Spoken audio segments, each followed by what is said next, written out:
This show contains spoilers and adult language. Listener discretion is advised. Movies with Ron, movies with Ron. Hell yeah, motherfucker! Movies with Ron! Hey, Rick. Hey, Chris. This guy walks into a bar, Ouch. and he says to the bartender, I want to drink myself to death. Just give me a bottle, and I'll drink myself to death. And the bartender's like, whoa, whoa, whoa. He does what a bartender does, and he's like, what's wrong, man? What do you want to do this for? He's like, my wife is cheating on me, and I want to drink myself to death. Yeah? He says to the bartender, what would you do if your wife was cheating on you, man? Bartender's like, I'd fucking kill the guy. And the guy who walked in is like, oh, well, he starts thinking, and then he leaves, right? Yeah. Okay. After a while, he comes back to the bar. Bartender sees him. He's like, did you kill that guy? And he's like, no, I fucked your wife. Welcome to episode 48 of Movies with Ron, the podcast where my older brother surprises me with a movie he saw because I don't go see him anymore. And he explains the whole thing to me from beginning to end. Keep listening and you'll end up liking his versions better. It's okay if you've seen the movie. It's okay if you haven't seen it. The experience is unique. So just keep listening. Yes! Yes! Oh, yeah! Hey, have you guys heard of this movie called The Bad Batch? No. Ron, do you remember watching on Netflix A Girl Walks Home Alone at Night? Yes. A vampire thing? This is that person's second film. Oh, okay. All right. The synopsis is a dystopian love story in a Texas wasteland and set in a community of cannibals. Wow. Yeah. Yeah, all right. It has in it Jason Momoa, Aquaman, yeah. Keanu Reeves, Jim Carrey, Diego Luna, remember him from the new Star Wars? Yeah. And Giovanni Ribisi. Oh, my All God. those people are in this movie. Wow. And this movie sucks. Really? Yeah. It was like that filmmaker made that little Netflix movie that we watched, A Girl Walks Home Alone at Night. It's like a vampire thing. People liked it, right? Yeah. That was her Donnie Darko. And she's already doing like a Southland Tales thing. It's just like history repeating itself. Oh, man. They tried to make this giant fantasy movie and realized they couldn't accomplish it. Mm-hmm. Just this giant Titanic of a story. And the reviews are pretty much, there's too much walking in this movie. Aww. And you watch the previews, and it's got all these people in it. Yeah. And you can tell they're using all the good parts from the movie. Oh. Like a lot of it is like desert. Yeah. Desert. But that got me thinking. Mm-hmm. Keanu Reeves and Jim Carrey. Yeah, man. They That need is to be weird. in a fucking movie together. Not this one. They need to be like in a movie where he can be John Wick and Jim can be Ace Ventura. I don't know. Partners? Yeah. That'll work. That would be cool. About time we got an Ace Ventura 3, right? They're talking about rebooting it without Jim. Oh, man. I can feel it. I can feel it like it's right in my neck! Oh, my God. Hey, you guys remember John Turturro? Yeah. Talented actor? Yeah. From such classics as the Transformers movies. He did an interview, and people were like, oh, man, you're so experimental and talented. Why did you do those Transformers movies? Mm-hmm. Money. He says playing in Transformers was a good experience. Yeah. And despite Michael Bay not having many answers to his questions, when you ask him a question about your character, he goes, when you see the movie, you'll understand. Aw. I feel like I would be that kind of director. Yeah, maybe. All right, he explained, and I quote from Variety magazine, that for most of his career, he has resisted tent poles, but his son convinced him to do Transformers. All right, and he says, I never used to do these big, giant films because, and we were talking about this earlier, because there used to be medium-sized films. Yeah. Yeah, I just found this again, and I had to talk about it.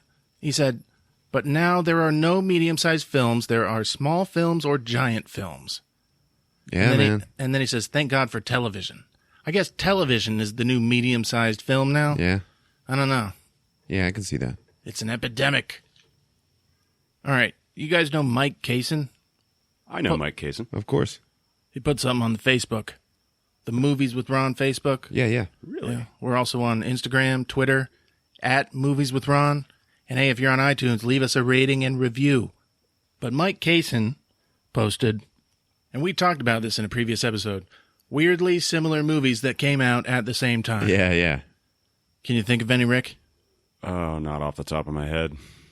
Remember when The Truman Show came out? Yeah. And then a movie called Ed TV came out. Yeah. I have to And that admit. was even like Ron Howard Yeah. doing that shit. I It was know. like, I was more of an Ed TV kind of guy. really? Yeah. Oh, man. Some people love Truman Show. And I remember this in like the 2000s, 99, 2000 area. The only thing that was out were movies about fucking people going to Mars. Yeah, man. There was Mission to Mars with Gary Sinise, Tim Robbins. Then there was Red Planet, which was like the last of the young Val Kilmer. Yeah, I know. Here's a strange one. The Prestige and The Illusionist. Yeah. I was talking about that the other day with another guy. Yeah. I wasn't fooled when both of those were coming out. I was like, Prestige all the way. Yeah, And absolutely. I went to see it in the theater, and it blew my mind. And it had fucking David Bowie in it. I was like, that fucking Illusionist thing. What were they thinking? I know. They were Then like, I it's saw- okay. It's okay. We got Edward Norton. Then I saw it. Damn good movie, dude. I've never seen it. I like it. It's a good movie. It Is it better than The Prestige? it's a different kind of movie. All right. It's more like a. No, it's not better. But not by far. Oh, and here's one. Paul Blart Mall Cop with Kevin James, and then Observe and Report came out with Seth Rogen. Never even heard of that. Observe and Report. Yeah. Oh, it's like it tries to be a comedy, but it's like dark and depressing. Oh, man. At some point, he's like a crazy person. He like turns into one. It's fucking weird. You want to know what tries to be a comedy and then turns into dark and depressing? What? Colossal. Oh, really? Yes. I want to see that. Is it good? It is pretty good. I was actually thinking I should probably do an episode on it. All right, yeah. Speaking of weird and depressing, supposed to be a comedy. What was that Bruce Willis film that came out? It was God, it was a while ago. He's on the front cover and he's wearing like an Uncle Sam suit. I think it's like a car salesman. Yeah. Breakfast of Champions. Yeah, there you go.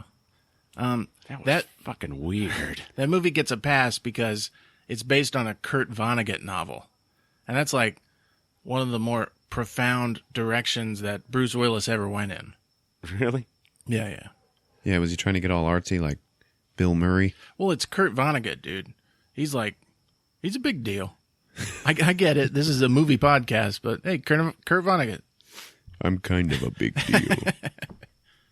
But anyways, thank you, Mike Kaysen. Yeah, for, thanks, Mike. Participating. I like it when they do that. When all the Mike Kaysens participate? Yep.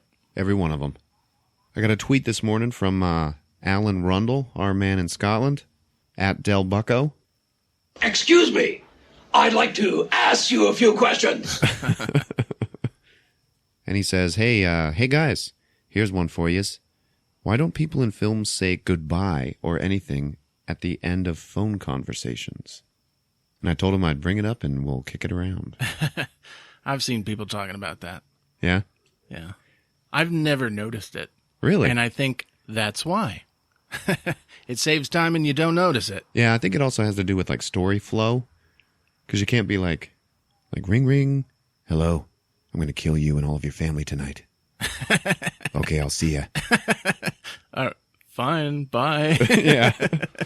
Aliens are invading. I'll talk to you later. But I seriously never noticed that until I read people were talking about it. Yeah. Maybe it's because there's just no emotion in it. There's no piece of acting to it. The only time they ever bring that up is when they're making a focal point for like two lovebirds not being able to hang up the phone. Yeah, like the word goodbye is usually only used when a relationship is ending. Uh-huh. You know? I think otherwise, used superficially, it like halts the storytelling of the moment, you know? And I think most phone calls anyways the end of a phone call signifies the end of a scene, and you're more worried about transitional material. So it's like taking you somewhere else before the phone call ends. I don't know. Are people hanging up the phone without saying bye? Yes. And then turning to someone else in the room and talking more? I'm sure that does happen. Yeah. And how many times have you seen this where we will focus in on somebody, a character, at the beginning of a scene, and they'll be on the phone going, all right, okay, click. Yeah. Motherfucker, he just hung up on me. What an asshole. And then that guy turns to Jerry. Yeah, Jerry, I was on the phone with Sam. And he says the market's crashed or something. You know? And he says, we're fucked. See ya. And then he just walks off the set. So there you have it, Alan. Yeah, thanks, buddy. I wonder if I these wonder. I wonder. I wonder. Wanda. I wonder I wonder. if these movies on our podcast are out in Scotland before he gets a chance to listen to them. You know, sometimes across the water, different continents, they get different release dates. You know? Yeah. So, I don't know. That's interesting. This one's just ridiculous. Hey, Christmas tree! All right. So I'm on the internet, trying not to get sucked into Guardians of the Galaxy Volume 2 marketing, Right. find out spoilers and stuff. But then I see on IMDb, Guardians cast share favorite Chris Pratt moments. Uh-huh. Like, what the fuck? It just pissed me off. Like, you're in a movie, you're trying to make it work, trying to make life work as an actor, Yeah. right? You get in the new Marvel movie, Guardians of the Galaxy Volume 2, and then all a reporter can ask you is, what was the funniest thing Chris Pratt did? Yeah. Like, fuck you. You son of a bitch. Damn right, dude. But dude, then I went to see it. Oh, you did? Yeah. What'd you think? Pretty fucking good. It was pretty good. Yeah. Was it as good as the first one? I don't know. No. I don't No. think so either. Still really good, though. Yeah. Really good, but I still had problems with It was like a different kind of movie, to be honest. Yeah, it was more personal, it seemed. But Rick, you haven't seen it. I have not seen it. All right. Damn right. You ready? I'm ready. Let's do this. All right, ladies and gentlemen, without further ado, Guardians of the Galaxy Volume 2 on Movies with Ron. It's showtime.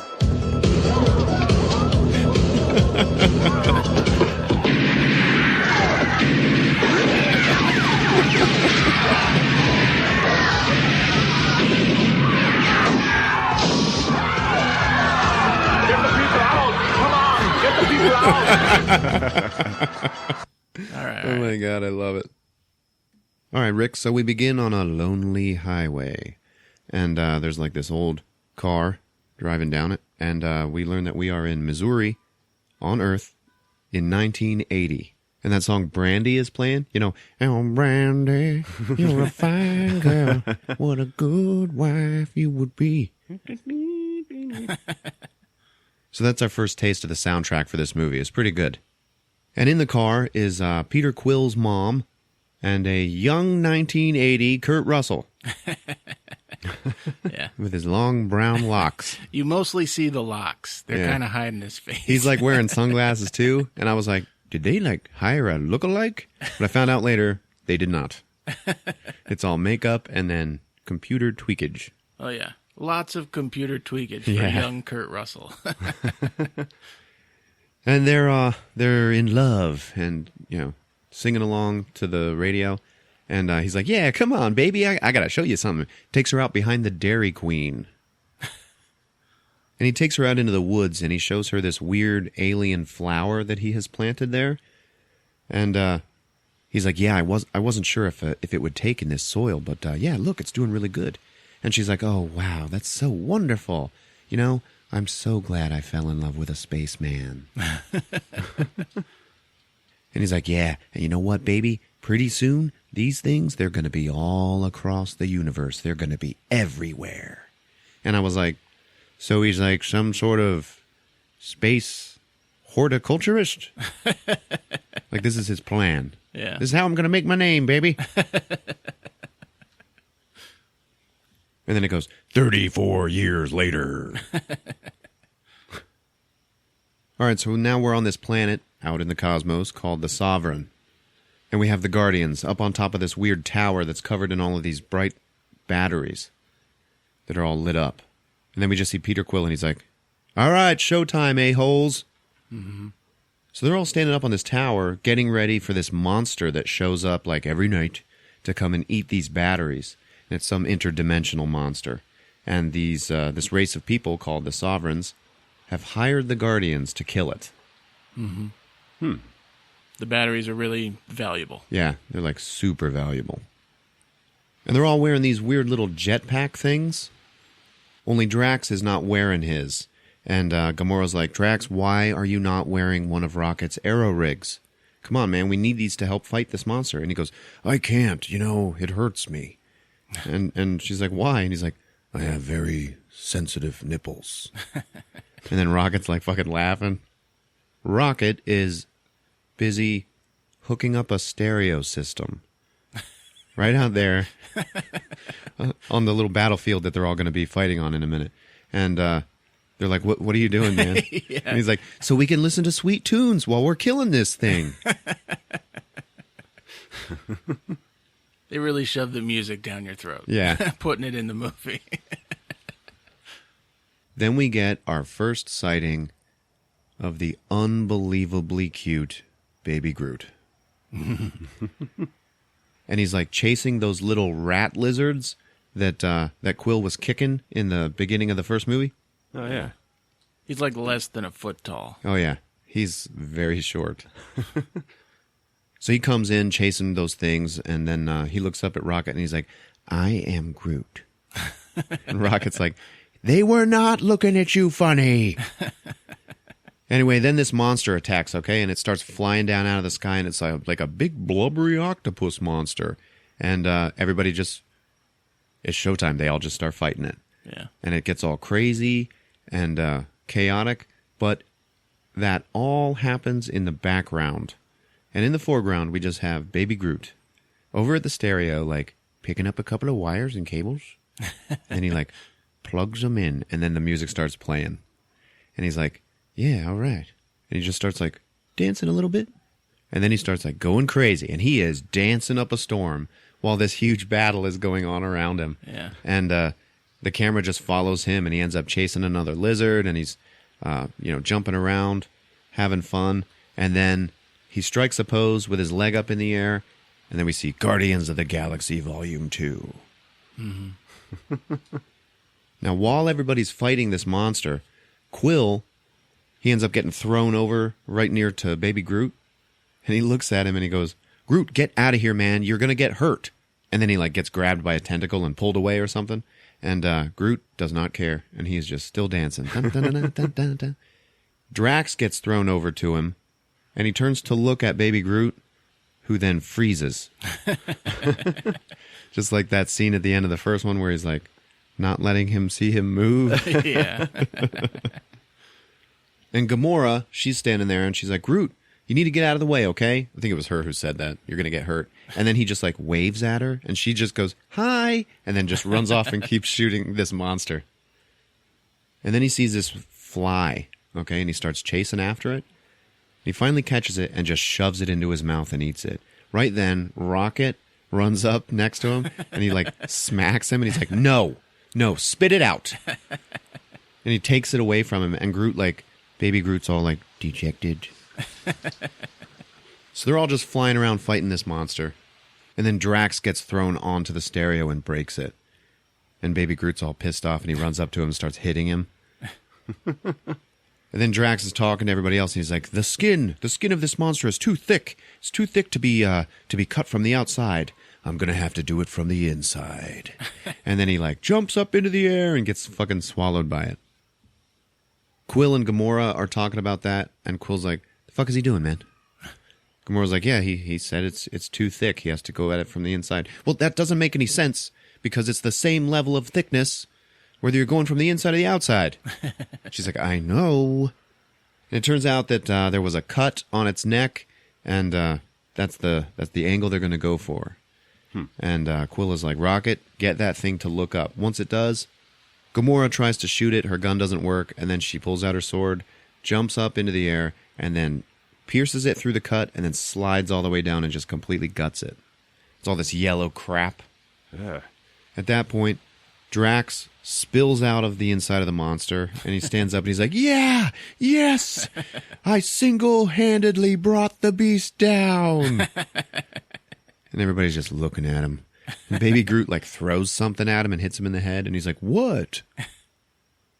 So now that it's dead, they're getting ready to go and collect their reward. And they're talking about these batteries that they were protecting. And Quill's telling Drax, he's like, yeah, they're called Annulax batteries. And then Drax goes, yes, Hanballary batteries. And Quill's like, that is not even close to what I said. So now they're in the Sovereign's throne room or whatever, and their leader is named Aisha. And all of these Sovereigns are all totally painted gold. Well, their skin is gold. Yeah, sorry. They are a gold race of people. Even their clothes and their hair and shit. And they're like super advanced. Like they're all bioengineered in birthing pods and shit like that. And that's why they couldn't go and fight the monster, because it would have been inefficient. And, it would have put, they can't put their people at risk. Yeah. Because their people are too valuable, because they're perfect. Yeah. Huh. And then Quill flirts a little bit with her, and he's like, yeah, well, I'm old-fashioned. I make people the old-fashioned way. So then Gamora's like, okay, we want what you promised us in exchange for killing this monster. And Aisha's like, yeah, okay, bring her out. And they bring out Nebula from the first movie. Gamora's half-sister. The blue bald chick. And they're like, yeah, we caught her trying to steal some of these batteries. So we were going to put her to death or whatever, but yeah, just take her and go. So they're leaving. And then Aisha looks at Quill and she's like, what is your heritage, Quill? I see something in you, some sort of gene that's, I don't know, fucking weird or something. So they're leaving, and Rocket is talking to Drax. And Rocket had mouthed off a little bit, calling everybody, all those gold people, douchebags. So they're leaving, and Drax is like, you are lucky that they did not put you to death. And he's like, yeah, totally. And then he opens up his pocket, and he goes, you want to buy some batteries? And he's got a whole bunch of those glowing, valuable batteries in his pocket. That's the same crime that Nebula was going to be put to death for. So Drax just like laughs his ass off at that. And then they leave in the Milano. With the awesome Mix Volume 2 playing.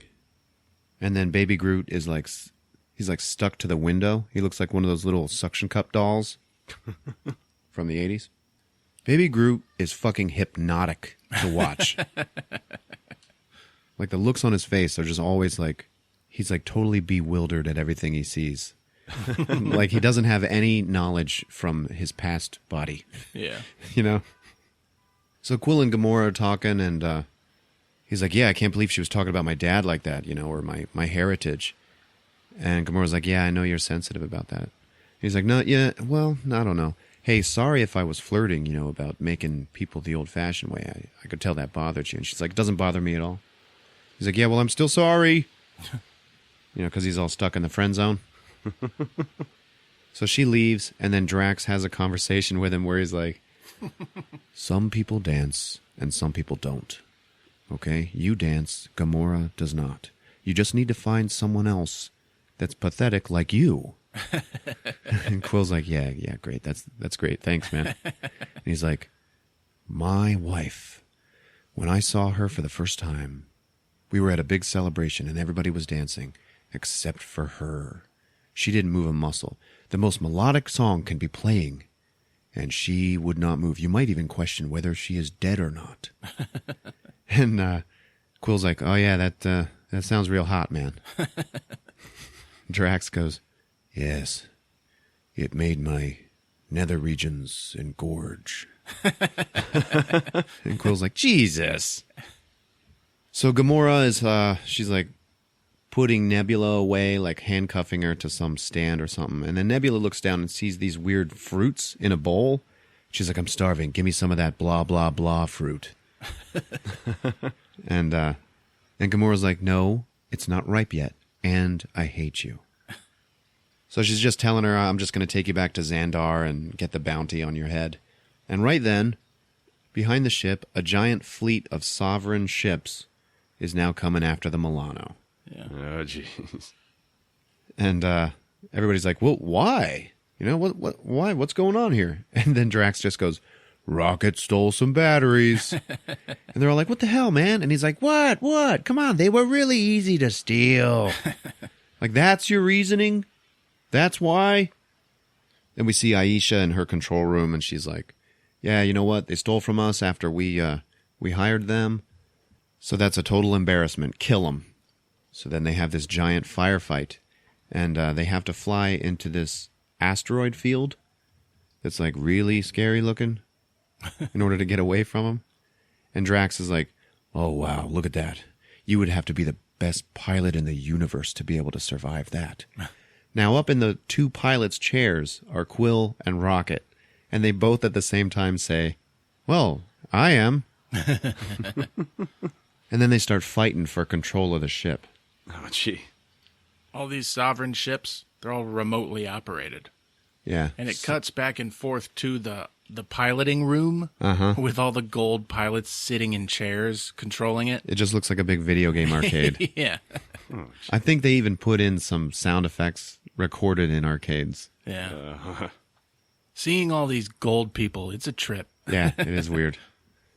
So they're fighting for the control of the ship, and then Rocket says to Quill, listen, man, you keep this up, you're going to crawl into bed tonight, and you're going to feel something wet and slimy, okay? And it'll be because I put it there, and it's going to be a turd. And then Quill's like, man, you're going to leave a turd in my bed? It's just like a little raccoon turd. It doesn't matter. And then Rocket's like, oh, it's not going to be mine. It's going to be Drax's. And then Drax just starts laughing. He's like, yes, my turds are famously huge. So the ship is like bumping around in this asteroid field, and Nebula is getting tossed around her cell or whatever. And some of that fruit is like rolling by. And she goes to grab it. I guess she's just this hungry. She goes to grab it, and Drax is walking by, and he just kicks it out of her hand. And then he looks down, and he's like, it's not ripe. So now all of the sovereign ships have been destroyed except for one. And it's like trailing them through this asteroid belt. And we see in the control room that all of the other gold people are like crowded around the guy, like watching him. Like at an arcade. Yeah. Oh, man. And he's like all stoic. And he's just like concentrating. And he's fucking gold. And they're all gold and just watching. They're like, come on, Zarlak. You can do this. And then Drax runs to the back of the ship and he puts on a space suit. And this is done by taking a little disc, simply sticking it to your back, and then pushing a button. And then there's like this little field that goes around your body. Yeah. So you can go out in space and not, die. Yeah.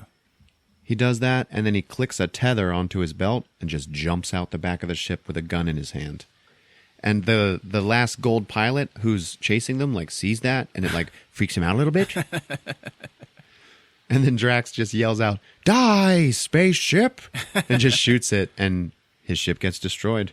And back in the control room, everybody is like, oh, man! And one of them just looks at him and goes, you suck, Zarlak. And he's just like looking down. So now they're going to escape, right? Everything's fine. Oh, except two more giant fleets show up and they're coming at them from opposing sides. So everybody in the Milano's like, oh shit, now we're screwed. And then all of a sudden, all of those ships just explode. And they're all like, what the hell's going on? And now they start to do the Marvel Universe equivalent of hyperspeed. Yeah. Where they make jumps. Okay, and they're like folding space, I don't know. But they activate some field and it looks like a little honeycomb, and then one of the little honeycombs like opens up and you can see that it's a different place, and they just fly through that. Yeah. So they're about to do that just to escape whatever the hell just happened. And then Rocket looks out the left and he sees this weird little white spaceship just like flying by, and he looks on top of it, and there is a man out there. He's not in a spacesuit or anything, and he's got a beard, and he's like holding a rope, like he's like windsurfing on this shit, or I don't know. Yeah. And then he just waves at Rocket. And Rocket's like, what the hell? And then they jump elsewhere. It's like a white egg. Yeah, it looks like a big egg. So now they're on some other planet, and their ship is crashing because it's so damaged. And it crashes through forest, through all these trees and everything. But Drax is still being dragged on the tether outside. Oh my god. So his tether breaks. Gamora grabs it and like has to fucking hold on to this giant asshole. Yeah. And he's like hitting trees so hard, like there's no way he wouldn't be dead. You know? Anyway, they crash and he hits the ground and then he gets up and he's like, oh my god, that was awesome. So then Gamora starts yelling at everybody, at Quill and Rocket, talking about how they wouldn't have crashed if they weren't fighting, and if they had like worked together and used their heads instead of their dicks. And then Quill is like, yeah, fuck you, you stupid raccoon. And Rocket gets seriously pissed off when someone calls him a raccoon. So Rocket is like, don't call me a raccoon. And then Quill is like, oh, yeah, okay, you know what? I'm sorry, man. I'm sorry. I know. I went too far. Okay. What I really meant to say was trash panda.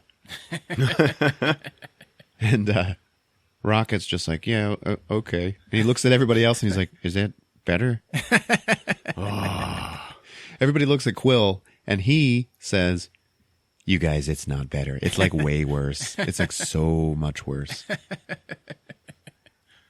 And then that big white egg ship lands, and these two people walk out, and one is some Korean chick with antennae. Nemesis. And then old ass Kurt Russell with a great big bushy beard. And Quill's like, who are you? Kurt Russell says, oh, I thought my rugged good looks would have given that away. Anyway, my name is Ego, and I'm your dad. Who is your daddy, and what does he do? So then it cuts to this different planet called Contraxia, and we are at an intergalactic horror house. All right, now the camera is like traveling through it, like showing everybody partying and having a good time, and there are no actual live hookers here. It is all whorebots. Yeah. And they all look the same. They're all like yellow with plastic skin and sexy faces and silver hair. Yeah. The camera pans by, and one of them is sitting next to Howard the Duck. Oh my god. Who's looking at her, and he's like waving a drink in his hand, and he's like, you know you're out of luck till you gone duck. And then it cuts to Yondu. You remember him from the first movie? Yeah. Michael Rooker. Uh-huh. And we see him looking out the window, and he's bare-chested and blue. And behind him is one of the whorebots sitting on the bed, and they have just gotten finished. Yeah. Right? And he's like looking out the window, and then he turns around and he looks at her, and she just reaches up, pushes a button on the side of her head, and then powers down. And Michael Rooker like looks down. And it is like kind of a sad moment. Yeah. I don't know if you caught that, but it was like, God damn it, I'm pathetic. There is no comfort. Oh my god. But all the guys partying outside are all the Ravagers. Right. Yeah. All his crew. Yeah. So he's walking out. He's got all of his clothes on. And he sees somebody that he knows. And it is Sylvester Stallone. And he is another Ravager. He's the leader of another Ravager faction. Yeah. And he's like, hey, so-and-so. And then Sly is like, oh, Jesus, you guys are here? Fuck that. And he looks at the owner of the whorehouse, and he's like, there are 100 factions of Ravagers. And you just lost the business of 99 of them for serving one. So Yondu's like chasing him out. He's like, wait, man, you got to hear me out. You got to listen. You got to listen. He's like, go to hell. You broke the code. Ravagers don't deal in kids. He's like, no, man, I did it for a reason. And Sly just turns around and he's like, you broke our hearts, man. Because he went and kidnapped Quill as a little boy. Yeah. And he gets up all in his face and he's like, if you think it gives me pleasure exiling you, it doesn't. And then he leaves. Now we see some of Yondu's crew all watching this happen and they're talking about him. Some of them are like, look at him. See that? He's going soft. He's going soft. And then like Kraglin, okay, the guy with the, is it a mohawk? His funny sidekick from the first movie. Yeah. He's like, yeah, you better watch it, man. That's the captain. All right? Mm-hmm. That's the director's brother. Then all of a sudden, Aisha comes walking up with her people. And she's like, oh, Yondu, you know what? I have a proposition for you. So now it cuts back to the Guardians, and they're all sitting around a campfire eating. And Ego is telling Quill, he's like, yeah, I hired Yondu to bring you back to me, but, for some reason he kept you, and I still have no idea why. So then he's like, you know what? Why don't you guys come to my planet, okay? I can give you some more backstory on who you are, and all of your friends are welcome too. And right then, Drax just looks at him and he goes, Yondu's not your dad? And Quill's like, the hell do you mean, man? I always thought he was your real dad. What? How could you think that? Well, you guys look just alike. And then Rocket's like, one of them's blue.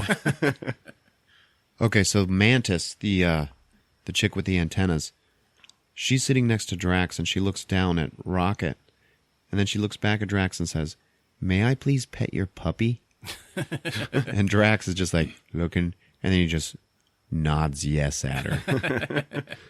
She goes to pet him, and then Rocket like snaps and like almost bites her, and it scares the hell out of her, and Drax just starts laughing his ass off.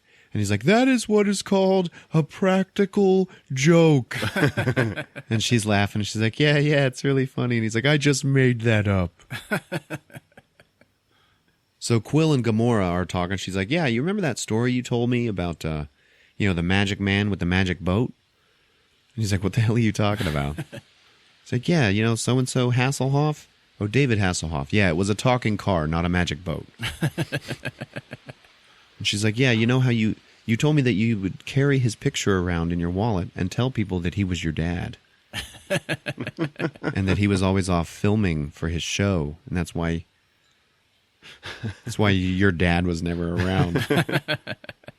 She's like, I love that story. What if this man is your Hasselhoff? I think you should go. And he's like, yeah, okay, we'll go.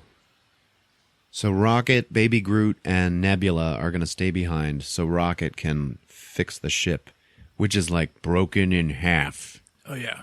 I didn't understand that. No. It's like what he's going to do. Unfixable. Yeah. When you think about it, and you're like, a raccoon can't do this. But then you see Rocket with his fixing gun. Yeah. And it's just a little beam that comes out, and it like makes all the metal straight again and repairs all the damage. And it's just a magic fixing gun. And I'm like, well, he could fix the ship in like an hour. So Gamora's saying goodbye to Baby Groot, and he looks all totally sad and dejected. And when Baby Groot looks sad, you must feel sad. It is going to happen. So Quill's walking out, and Rocket looks at him, and he's like, yeah, hope Daddy isn't as big a dick as you, orphan boy. And Quill's just like, man, what is your goal here? Is it to get everyone to hate you? 'Cause it's working. And Rocket like looks down, like maybe that was a little harsh. So now we're inside the egg ship, and it looks like the inside of a fucking egg. There's like yellow seats, and everything else is white. What? And they're all just sitting there, and Quill and Drax are talking to Mantis, and they're like, hey, what are your antennae for? I don't give a shit. Antennae. What are your antennae for? We have a bet, okay? And Drax is like, yeah, I bet that it's for, that they are for feeling doorways when you walk around so that you'll know if a doorway is too low, and that way you won't be decapitated by it. And then Quill's like, yeah, and if they are for anything else other than that specifically, I win. She's like, no, they're not for feeling doors. They're probably something to do with my empathic abilities. They're like, oh, what's that? You read minds? No, I feel feelings. Like I can touch a person and I can feel what they're feeling. So then she tries it on Quill and she's like, you feel love. This is a big moment from the preview. Yeah. He's like, yeah, I guess a general love for everybody. No. Romantic love, sexual love for her. And points at Gamora. Gamora's like, the fuck? And then Drax just starts laughing. And he's like, your deepest, darkest secret is revealed. Ha ha ha. Do me. I don't remember what she did with Drax, but then she goes to touch Gamora. And Gamora, like, grabs her wrist, and she's like, touch me, and the only thing you'll be feeling is your broken fucking wrist. So then she walks back. She's like, yeah, I can also make people feel feelings. Like, if you're sad, I can make you feel happy for a short while. And they're like, oh, okay, so what do you do for Ego? You know, what's going on here? You're like his weird little servant girl. Yeah. Like, she's like his geisha or something. He molested, murdered, and mutilated her. Sorry, that's terrible. And she's like, well, I can actually put people to sleep, too. I help him sleep because he just lays awake all night long thinking about his progeny. Yeah. And then Quill is like, oh, shit. My dad. So it actually shows her, like, walk over to Ego and, like, she puts her hand on his head and she just goes, sleep. And then he falls asleep like an old man. So now we cut back to the ship. And Rocket is in there. You can hear him, like, playing some music and, like, singing along to it inside the ship and, like, working, banging around on stuff. It's nighttime. Now, Kraglin and all the other Ravagers are in the forest with flashlights, and from above you can see them all. They're all closing in on the ship. And you just hear Rocket, like, whistling along to the music playing, you know, and just doing his work. Mm-hmm. So they're all walking through the forest, and Robin Hood and Little John are running through the forest. One of them steps on some button, and it triggers a booby trap that, like, opens up, like, 20 canisters on these trees and just fires out 5 million needles. Yeah. Oh. And then all these Ravagers just like, they all take him in the face. And they go down. And it turns out that Rocket is up in a tree with a little walkie-talkie, and he's, like, singing along into it, like humming it. That way, they heard him singing and humming from inside the ship coming out of the other walkie-talkie. Right. So he knew they were coming, and he set up all this shit for him. So he's got, like, these weird gravity bombs where he hits the button and everybody standing around it just, like, flies up into the air. And then he disengages it and they just fall and hit the earth. And he does it with, like, 2 separate ones, and he starts, like, playing with it. So one group will go up while the other's going down. And he's just, like, laughing his ass off, just fucking with these guys. And then he sneaks up behind a group of them, and he actually runs across all of their heads, and he's slapping all these little suction cups onto their heads. And at the end, he just stops, hits a button, and electrocutes all of them. Apparently to death. I don't know. Yeah. That's unclear. Then he gets cornered by these 2 guys, and one of them's like, yeah, not so tough without all your toys, are you? And then little Raccoon Rocket just fucking kicks the shit out of him. Like, jumps around like Yoda. And, you know, just annihilates their faces, I guess. At that point, we hear a familiar whistle. And up comes the glowing red arrow that Yondu uses. Yeah. And Rocket's like, oh, shit. And it's, like, right in front of his face.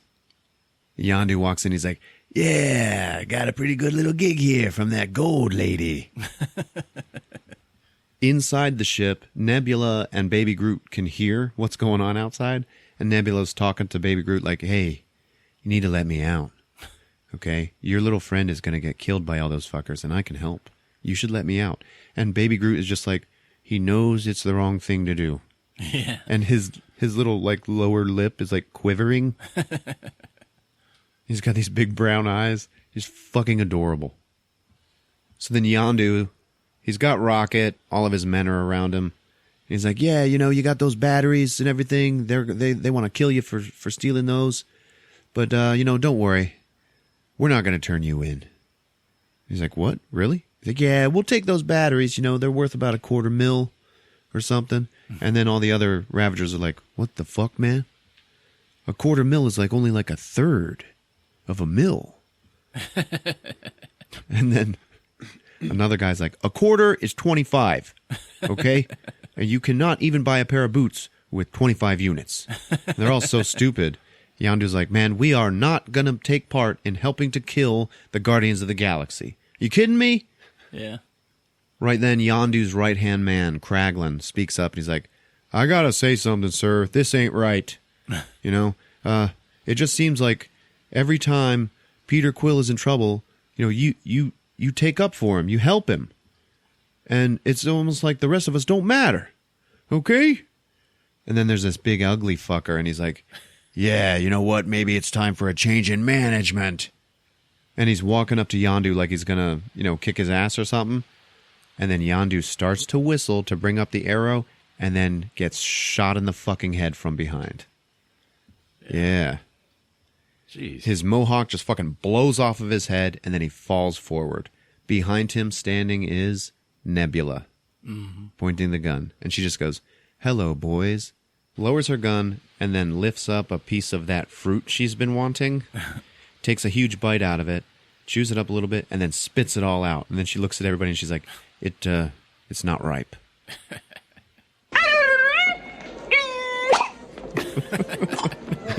Do I have something in my teeth? So then it cuts to Ego's planet, and it's like, it's a pretty nice little planet he's got there. And it is beautiful, and they're flying through it on their little egg platform or whatever. It's like heaven. Yeah. It's like It looks like heaven. It's like a Thomas Kincaid planet, almost. Like, it's so beautiful. So they're flying through it, and that song, Hallelujah, is playing. Hallelujah. And Gamora, they're walking into his palace, and Gamora's like, so you own your own planet, and you destroyed all those ships without a spacesuit. What the hell are you, man? And he's like, I am what is known as a celestial. And then Quill turns around and he's like, whoa, celestial? Like a god? And then he goes like, whoa, all right, calm down. Yeah, but like with a little G, son. Okay? And he walks through his palace with him and he's like showing him like storyboards of his... And he's like, I just woke up one day and I was a giant brain in space. I don't know who created me or whatever, but all of a sudden one day I was just there. And he's like, I just wanted to know more about myself. I wanted to know more about life. So I just started building. I started building myself layer by layer. And then it shows like a cutout of this planet they're on. Like there's different layers of it. And then down in the center is a giant fucking brain. So the whole planet is him. And he was able to make a human body. Like just pull it out of matter. Jeez. So he's still a living planet, but he can like send his little avatar body elsewhere. And he did that because he was like, I was a living planet, but I desired meaning. I wanted to find life other than me. So I created this bio body. And right then Drax just goes, did you make a penis? And Gamora and Quill are like, what the fuck, dude? He's like, what? He's a living planet. If he impregnated your mother, he would smush her. And then he goes like, yes, Drax, I have a penis. And it's not half bad. So anyway, I went after life. I went out looking for it. And I found my mom. You found Mom? Yeah, I found Meredith. She was the one that I first learned the emotion love with. And then from that love came you, Peter. And he's like, and I've searched for you for so long, Peter. And when I heard that a human held an infinity stone in his hand and didn't die, I knew that had to be the son of the woman I loved. He's like, yeah, if you loved her so much, why'd you leave her? Why'd you leave, Dad? All right, so then we cut back to the Ravager ship, and fucking mutiny is happening. And it's like a big frolicky scene for all the Ravagers. And Yondu is sitting in a chair. He's not dead. He just had his mohawk shot off. And it's all like broken, sparky. So there's like no more arrow? Right. Now, was it apparent to you in the first movie that his mohawk was the source of the arrow's power? Because it was not to me. No.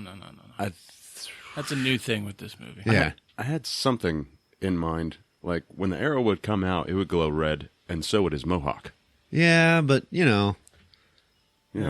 it still wasn't clear to me. Yeah. I kind of like, I saw it. I was like, oh, sentient arrow. His mohawk is glowing. Got it. Yeah. Well, you were right.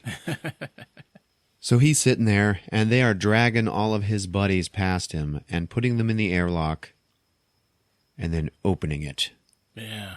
And just letting them float into space and freeze to death. And as these fuckers are dying, there's other Ravagers that are like looking out of the window at him so that they are the last thing that he sees as he dies. And they're like fucking making fun of him as he's dying. It's kind of fucked up. Yeah, it's a brutal moment Yeah, in it the is. movie. And it's more brutal than it's trying to be. Yes. And, like, you can tell because the first Guardians of the Galaxy movie got info came out where that's the movie where in the history of filmmaking the most people die because of that whole thing with all the ships trying to prevent the big bad guy from coming down. Right. And then they all die.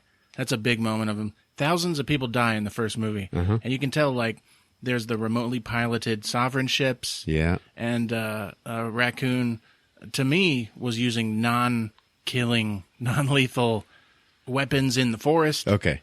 But it felt like James Gunn was like, okay, but if Ravagers can die, because, like, oh, they're pirates, they're good and bad. And, yeah. But at this moment, it's like the most death you've ever seen so far in the movie. And it kind of hits you. Yeah, it's like more powerful than the thousands of guys dying in the first movie. Yeah. And as he dies, he floats out, and then we see like 50 other guys that are already out there. Yeah. It was weird. Jeez.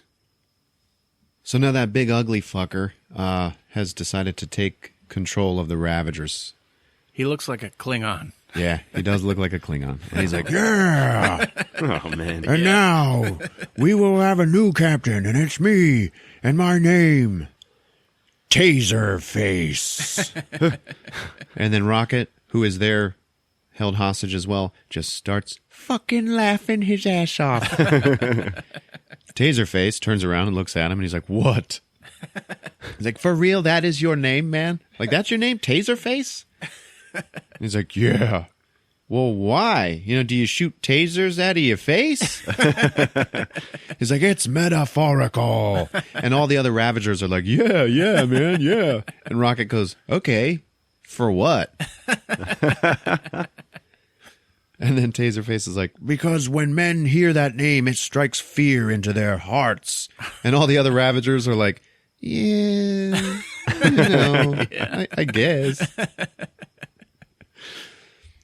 So then Taserface starts yelling at Yondu, and behind him, Rocket starts fucking laughing again. And he's like, I'm sorry, man. I'm so sorry. I can't stop. I'm sorry.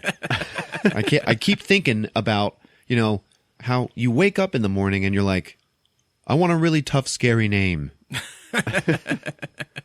I choose Taserface. I mean, what was your second choice? Scrotum Hat? And then all of the Ravagers start fucking laughing, like at Taserface. And right then Nebula comes in and she's like, that's enough killing for one day. And they're like, oh, we thought you were a big sadist, like the biggest one in the universe. You know, what's your deal? Well, that was back when Daddy was paying my bills. So both of them are worth bounties, and I want 10%, and I want a few other things. Now, she lost her hand in the first movie, I think. So the first thing they do is Kraglin, who turned on Yondu, so he wasn't killed out of the airlock. He he gives her a new hand, and he's like, yeah, we got a whole box of hands, so if that one doesn't work out, just like let me know. It's fine, it's fine. Wow. So he's given her a ship, like the Milano. Mm-hmm. And he's like, yeah, we'll wire you the money once we get these bounties. What you gonna spend yours on? And then she gets all serious, and she's like, after I'm done murdering my sister, I'm going to use all of my resources to go and kill my father. And he's like, oh, I thought I meant like maybe a pretty necklace or like a nice hat. So all the other girls could be like, ooh. Kraglin is the weirdest character. I like Kraglin. Yeah, he's pretty safe. Yeah. He's wholesome. He's a wholesome Ravager. Nebula talks about how when her and Gamora were kids, her dad would make them fight. And every time Nebula would lose to Gamora, he would take a part of her body away and replace it with machinery. Right. And that's why she looks like a fucking robot. Oh, jeez. Because Gamora always won. So now back to Ego's planet. They're standing in front of a giant statue of Quill's mother. He's like, you left, man. Why'd you leave? Listen, man, if I don't come back to this planet and the light within it, every so often, this form that you see here, it'll wither and die. Yeah, well, why didn't you come back? He's like, your mother was dying. I couldn't bear to come back to a planet that she was no longer walking on. You have no idea what that's like.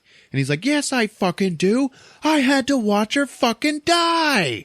And then Ego is like, oh, yeah, okay, sorry, man. Jeez. You son of a bitch. He's like, now that I found you, I can be the father that I knew she wanted me to be. I can teach you all about the light within this planet and how you can use it because it's within you too. And Quill's like, whoa, really? He's like, yeah, here, check this out. Hold your hands up. All right, now close your eyes. Now imagine that your brain is the center of this planet. Now bring the energy out of it. And then all of a sudden, Quill's hands start glowing blue. And he's got all this energy coming out of him. And then Ego is just like, yeah, man, yeah. He's like really super happy about it. And it goes away. And then he's like, no, it's cool. You can do it. Try it again. And Quill is able to do it again. Then Ego's like, all right, now push it together. Take all that energy and create something with it. Yeah, make something. Here you go. And so he makes this like crude little blue ball of energy. And he's just holding it. And then Ego takes it from him and shapes it more fully and turns it into like a perfect ball of energy. And then he just tosses it to Quill, who catches it. And he's like, yeah. And then Ego's like, yeah, man, totally. And then he walks further away and he holds his hand out like, throw it to me, son. So he does, and they fucking play catch with a little energy ball. I'll have you know I have the reflexes of a cat and the speed of a mongoose. Throw it. And kind of a pretty lame moment in the movie. Oh. All right. But necessary. Like I said, this movie is like chock full of character development. So now it cuts to Drax and Mantis, and they're sitting there. And she's like, yeah, this is his planet. And they're like, why is there nobody else on the planet? She's like, well, he is the planet. A dog wouldn't invite fleas to live on its back. Like, yeah, he found me as a larva on my homeworld or whatever. I don't know. Then he raised me. So Drax says to her, huh, that's weird. Most people would want a cute pet. Not a hideous one. And Mantis goes, I'm hideous? And he's like, oh, you are horrible to look at. Wow. She's like, oh, okay. It's fucking weird. Yeah. He's like, yeah, but you know what? There is something about you, that reminds me of my daughter. She was like you. And then Mantis goes, disgusting? And he goes, no. She was innocent. And then Mantis gets like a little introspective, and then she actually starts to cry. And she's about to tell him something. She's about to confide in him. And then Gamora shows up and interrupts. And she's like, what? What's up? And then Drax is like, Ego's pet and I are making friends. And Mantis is like, yeah, I'm learning a lot of things, like I'm a pet and ugly. Gamora's like, you are not ugly. And then Drax just turns around and looks at her. And he's like, what are you talking about? And then he holds his hand up like, look at her. Gamora's like, what were you about to tell him? What's going on here? Is something funny happening here? What were you about to tell Drax? Then it cuts away. So the Ravagers are all like, they're going to turn in Yondu and Rocket for the bounty. So they take them away and throw them in a cell. One of them's like, he holds up Baby Groot and he's like, how about this thing, this living twig? Can I smash it with a rock? And then Taserface is like, no, it's too adorable to kill. Take it to the tailor. What the hell? Now in the cell, Yondu and Rocket, they start bonding a little bit. And Yondu's backstory is revealed. And he's like, yeah, I was sold into slavery by my parents. And I was a fucking slave. And Sylvester Stallone, he's the one who saved me. And he gave me a purpose. Gave me a life. Gave me a family. But then I broke the code. I broke the code when I picked up Quill. Hey, where is Quill? And then Rocket's like, oh, he's with his dad. And Yondu's like, Ego?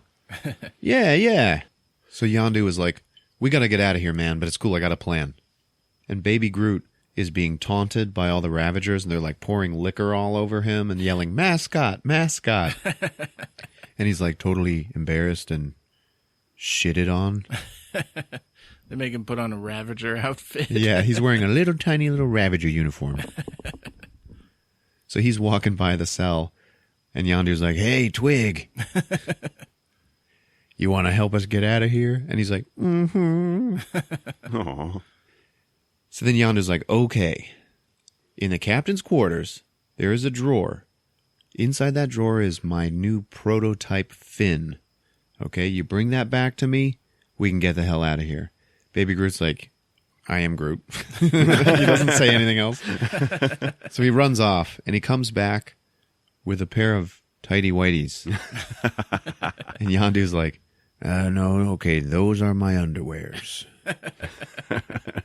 And Rocket's like, yeah, I didn't think he would understand what you said. You got to really explain it to him. He's like, it's a prototype fin. It goes on my head. You remember the fin on my head? And Groot's just like, he nods his head. He's like, okay, now go. So then he comes back with one of those rat lizards. He's like, no, that's not it. Next thing Groot brings back is some dude's robotic eye. He's like, no, man, he needs that to see. Go again and get the fin, man. And then Rocket's like, oh, but leave the eye. Yondu's like, why? Well, because he's going to wake up in the morning and he's not going to know where his eye is. Ha ha. And I do not think that is funny at all, but it got a huge fucking laugh in the theater. Yeah.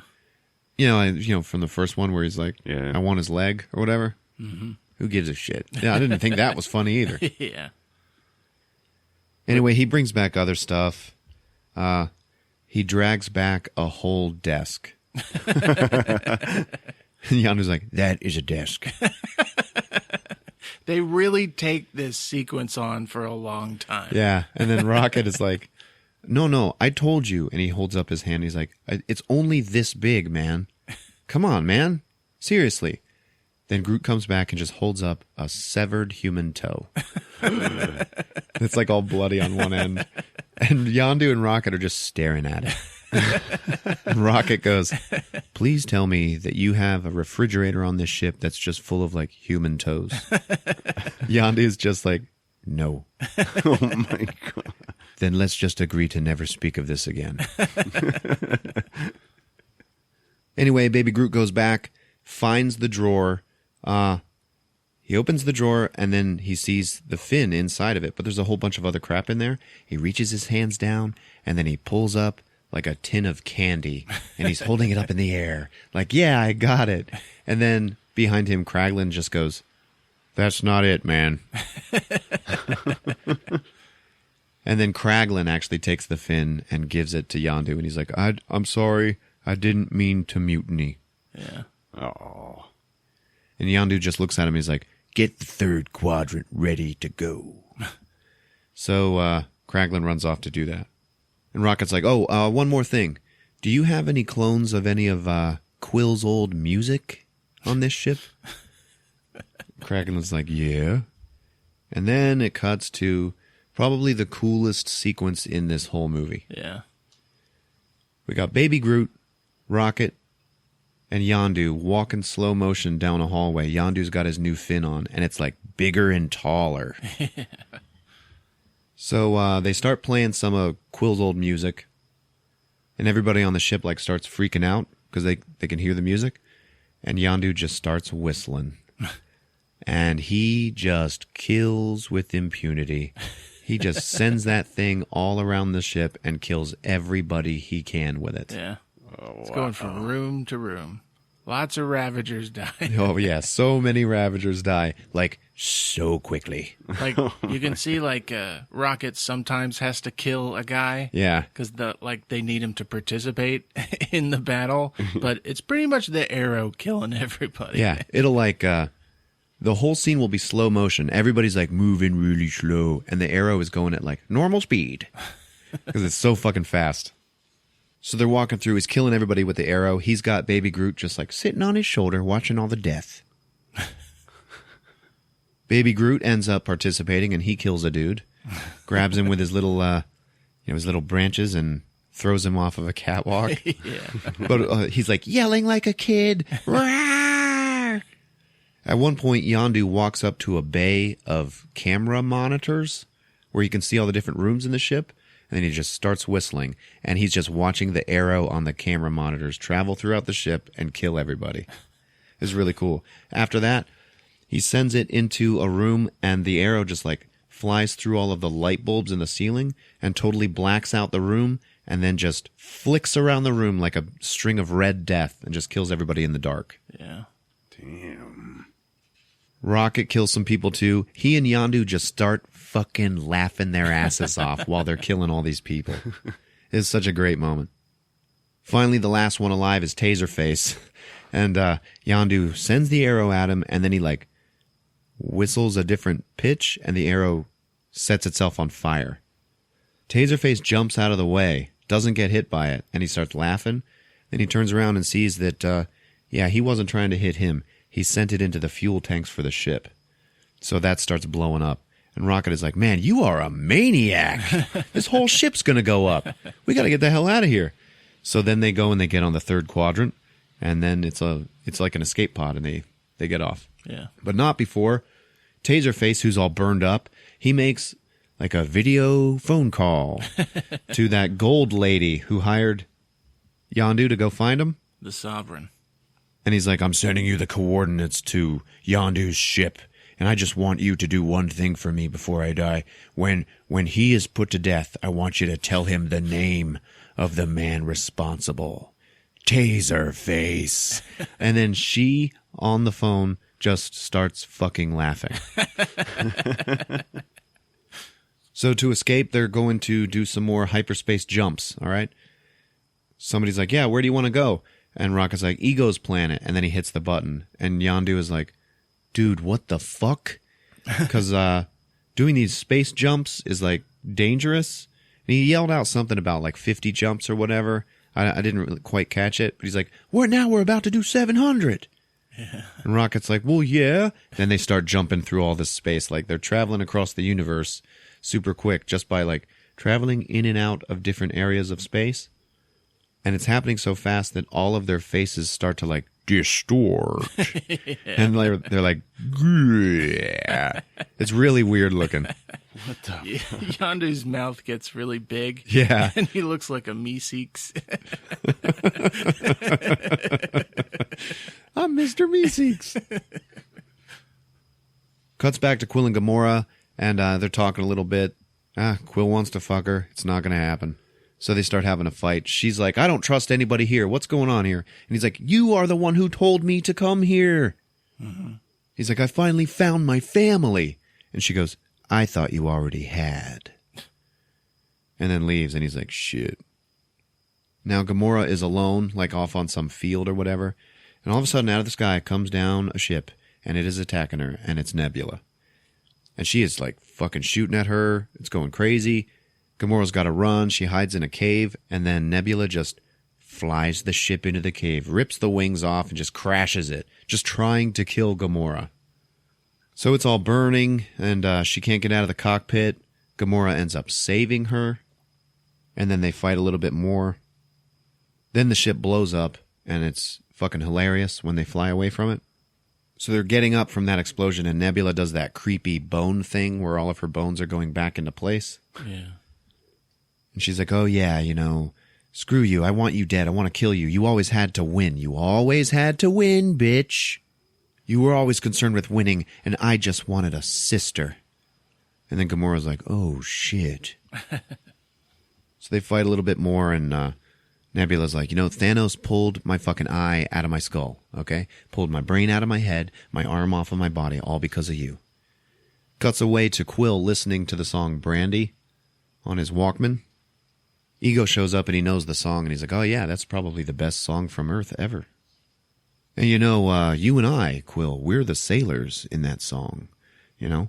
Because the song's about a sailor in a bar talking to this waitress, Brandy. And he's like, he starts like quoting the lyrics at him, and he's like, Yeah. my life, my love, my lady is the sea. You know, he loves the girl, but he has to be in the sea. It's what he is. It's what he does. And that's us, Quill. We're immortal. And sometimes immortals, they have to give up the world of mortals.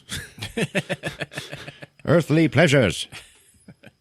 Quill's like, whoa, whoa, whoa. I'm immortal too? He's like, yeah, man. As long as the light in this planet exists, you are immortal. He's like, and I can use that light? I can use it too, like to create things like you have? And he's like, yeah, you totally can. He's like, oh my God. Get ready for an 800-foot tall statue of Pac-Man. I'm going to make some weird shit. Let's go. Right then, Mantis walks in to Drax's room and like wakes him up. She's like, Drax, wake up, wake up. He wakes up and thinks she wants to have sex. And he's like, oh no, I tried to let you down easy earlier. She's like, I don't even like you like that. And then Drax just starts gagging God. like he's going to throw up. And she's like, what? And he's like, I'm just picturing what it would be like to be with you sexually. She's like, oh my God, man. It is cruel. Yeah. She's like, you're in danger. I'm here to tell you that. So now Ego and Quill are talking, and Ego's like, yeah, you know how I told you I went off and I found life, you know, outside of myself? Well, what I didn't tell you was just how disappointing it was, Quill. Like, I am not happy with it. And Quill's like, yeah, okay. Then Ego, like, touches his forehead, and he, like, shows him his grand cosmic plan. And his eyes, like, glow purple or whatever, and they look like you can see, like, galaxies inside of them. And he's like, oh my God, I see it. I can see it. Eternity. Cutting back to Nebula and Gamora, they find a big giant pile of, like, millions of bones down in that cave that they were in. Meanwhile, Yondu and the crew are bouncing through space, and they end up bouncing through a few different areas. One of them is Stan Lee sitting on some moon in a spaceship, telling a story to a bunch of those big bald-headed watchers from the Marvel comics. And all the dorks in the theater were like, hey! But it's funny because Stan Lee is like telling a story about one of his previous cameos. Like in every one of his cameos, he's actually the same being. Then finally, they stop bouncing around, and Baby Groot just, like, fucking throws up.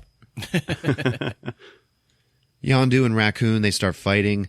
Yondu's like, man, I know why you hate the world so much. I know why you hate everybody. I know who you are, boy, because you're me. I was a slave, and, you know, you were taken apart by all those doctors and everything. We're the same. We are the same. And Rocket, like, he's like, yeah, man, I think we are. And then he just goes, man, what kind of pair are we? And Yondu's just like, the kind that's about to go and fight a planet. So now Ego is telling Quinn some more of his plan, and he's like, yeah, I call it the expansion. So what I did was, I flew around to thousands of different planets, okay? And I put an extension of myself on every one of those, and that was the little flower that he had planted. Mm-hmm. And he's like, so when the time is right, I'm going to release the energy from all of those flowers, and they are going to start covering those worlds. And I am going to become all of those worlds. I'm going to wipe out all life in the universe, and all life will be me. Isn't that going to be awesome? Yeah. And Quill is like, what? Holy shit. Nebula and Gamora end up finding Mantis and Drax. And Mantis is like, yeah, all those bones you found, those are all his children. Okay? Mm-hmm. Turns out Quill is not the only kid that Yondu was hired to go and bring to him. And he went and brought him thousands of them. The hell? He went and mated with women of all of the worlds. Yeah, every single planet that he was ever on. Trying to find one that worked. One that shared his cosmic powers. Yeah. Oh my god. So Nebula is listening to the rest of them argue about what they have to do now. And she says, all any of you do is yell at each other. Like, you guys aren't friends. And Drax just goes, no, we're family. It's a big, powerful moment. And he's like, no one gets left behind. He looks at Nebula and he's like, well, except maybe you. Back to Quill, he's like, you said you loved my mom. He's like, yeah, you know what? I did. And he had shown Quill that he had kids with all of those other women. And it shows him mating with weird bug-looking aliens and stuff. It's weird.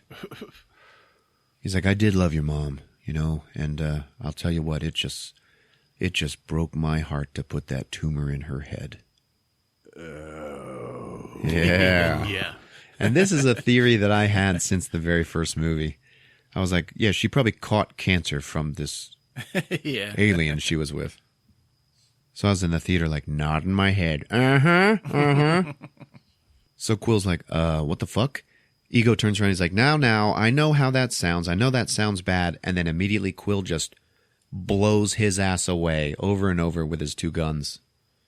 Blows all these chunks of his body off, but he, of course, does not die. And he's like, oh, you know what? I did all this for you, and this is the thanks I get. He also then morphs into David Hasselhoff, who then yells at him like, come on, I wanted to do this together. Now maybe 1,000 years living as a battery will teach you. And then he just lights him up with all of his lightning powers. Takes him prisoner. And while Quill is held in thrall like that, Ego walks up and grabs his Walkman and he's like, this is the sea, okay? And then he just crushes it. And Quill's like, no, man.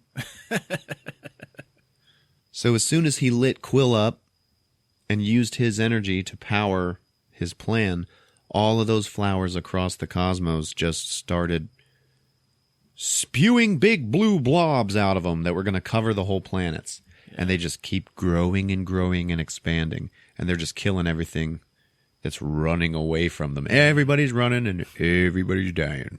The Dairy Queen gets swallowed up. Oh, yeah. Oh, man. As that's happening, Quill's friends run in and they're like, oh, what the fuck's going on here? And then Yondu crashes his ship right through the window, yells down at Ego, and he's like, hello, jackass! And then crashes right into him. Which then stops the process. So all those blobs across the universe, they just stop moving. Yeah. And all the people are like, what is this? What's going on? I might add that the ship Yondu crashed into Ego was a little escape pod from the other ship that Kraglin is still on up in orbit. Okay. So he crashes into Ego with the escape pod, and Quill is like, Yondu! What's up, man? And they're talking. And he's like, yeah, man, this guy, my dad, all these kids. And Yondu's like, yeah, I know. I'm the one who brought him all those kids. And once I learned what he was doing with them, that they were all being killed, that's why I decided not to give you to him. Yeah. And I raised you as my own. And then Quill's like, you kept saying you were going to eat me. And Yondu just goes, that was being funny. So Mantis tells them that Ego's brain, his giant brain, is in the middle of the planet's core. So that's where they need to go. Rocket rigs up the pod with laser drills. And then they start drilling into the planet. So they're down there flying around, and it's all bumping and everything, and Rocket's piloting it, and Mantis has this weird moment where during all the chaos, she just yells out, oh my god, that crabby puppy is so cute, he just makes me wanna die.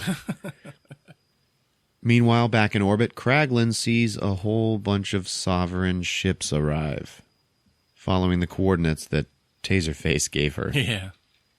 So there's a huge remote fleet. Yondu's like, hey, so why did Ego want you anyway? He's like, oh yeah, because, I'm part celestial, and he needed me to be able to connect with the light of the planet, and he was kind of teaching me to control it. Yeah, well, can you? Yeah, I mean, a little bit. I made a ball. You made a ball? He's like, yeah, well, you know what? I tried. It's all I could think of. And then Yondu goes, you thought? Let me tell you something, man. You think I control that arrow using my head? Quill looks at him like, huh? And then they find the core. Rocket moves all of the little lasers up to the front, and then they start drilling into it with a big, giant, fat laser. Over the radio, Kraglin's like, hey, Yondu, you remember that Aisha chick? The gold lady? Yeah. Why? And then he looks over and he's like, oh, hell! Because all of them have followed him down into the core. So now there's a bunch of those little ships in there. Now they got to fight those assholes too.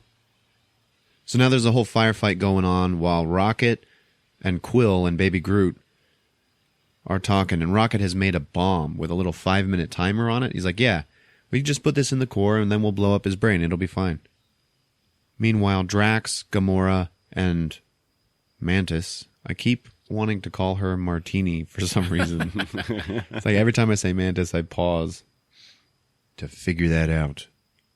So they're standing there like hiding from all the lasers and everything. Yondu's fighting all the guys in the ships. And Ego shows up in the form of a big, giant laser face. And he's like, coming to swallow them. Drax is like, hey, can't you put him to sleep? Use your powers to put him to sleep. She's like, oh, I don't know. I can only do that because he wants to sleep. I don't know if I can do it. And Drax goes, you don't have to believe in yourself because I believe in you. And then Mantis reaches down into some cracks in the rock and finds like some meat. Yeah. Touches it and just goes, sleep. And then the giant laser face just like goes away and he goes to sleep. And then Drax goes, oh man, I totally never thought she'd be able to do it. Now Quill and Rocket, they're inside the core, but the metal of the core is so thick that they're never going to be able to blow through it with the bomb, and they need to put the bomb directly on the brain. And the only way to get through is through these tiny little holes that are in it. And Rocket's like, and our big fat asses ain't going to fit through those holes. And then Quill just looks at Baby Groot. So they need him to go and set the bomb. And that's when we get the little bomb tutorial from the preview that Rocket is giving to Baby Groot. He's like, all right, now you push this switch, and then you push this button right here. Okay, that'll start the timer. Don't push this other button. That'll just blow it up. So he's like, all right, repeat that back to me. And then you get that, I am Groot.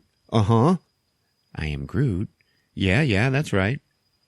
I am Groot. No, don't push that button. You'll kill us all. And then Rocket's like, man, I wish I had some tape. I just want to put some tape over the kill button. And he's yelling at Quill, who's out there like joining the fight. He's like, you got any tape? And you just hear this, okay? Rocket and Baby Groot are just sitting there, and the shot never leaves them. And you just hear Quill say, no, you know what? Let me check. He's like flying around, and you hear him go, Yondu, do you have any tape? No? Okay. And Gamora, do you have any tape? Yeah, some tape. That's what I need, tape. No, okay. Drax. Yeah, Drax, do you have any tape? Yeah, Scotch tape will work. Do you have any? Well, if you didn't have any, why did you ask me if Scotch tape would work? And Rocket is still sitting there on camera, and he just goes, nobody has any tape. He's like, yeah, man, nobody has any tape. Did you ask Nebula? And Quill goes, yeah. Are you sure? He goes, well, I asked Yondu, and she was standing right next to him. You know what? You're the one with all those $1 million batteries and crap in your bag. If anybody's going to have tape, it's you. He's like, yeah, I got to think of everything, don't I? While that argument is happening, Baby Groot just picked up the bomb and ran off with it. Up in the ship, Yondu and Nebula are fighting off all these other sovereign ships, and Yondu's like, oh man, the generator's fucked up. I need a generator to be able to fire all these lasers at him. And then Nebula just starts like taking her arm apart and opening it up, and she is going to be the generator. Yondu's about to fire it off, and he goes, this is gonna hurt. And Nebula, in a pretty cool moment, she just goes, promises, promises. And then he fires it, and she's getting all fucking electrocuted and shit, and it just destroys all of those sovereign ships. Yeah. Crush your enemies, see them driven before you, and hear the lamentation of their women. But then his ship blows up too. Gamora's on the ground like, no, no! And then in front of her, she just sees Nebula fall and land. She's like, oh shit, you're the only one that made it out alive. And then, floating down from the air, we see Quill with his little jet boots or whatever. And then next to him is Yondu, who is holding on to his arrow. Okay, and he's holding it straight up in the air. He's just hanging from it. And he's using the arrow to lower himself safely down. And then in the air, Quill just starts laughing. And Yondu's like, what? Quill says, man, you look like Mary Poppins. And then Yondu goes, is he cool? And Quill's like, you know what?